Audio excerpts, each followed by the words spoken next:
After more than 2 years of battling the COVID-19 pandemic, which saw the enforcement of the first movement control order, on March 18, 2020, closures of the country's borders, implementation of the physical distancing rule, as well as wearing a face mask, Malaysia will enter the transition to endemic phase at the stroke of midnight on April 1, 2022.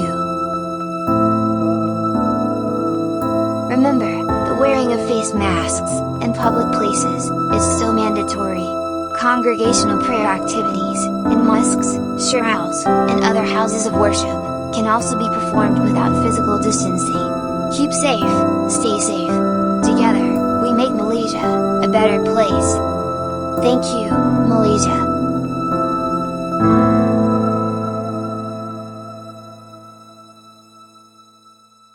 This is the Sozio message from SKYRUN, Malaysia. Bring Malaysia to the world.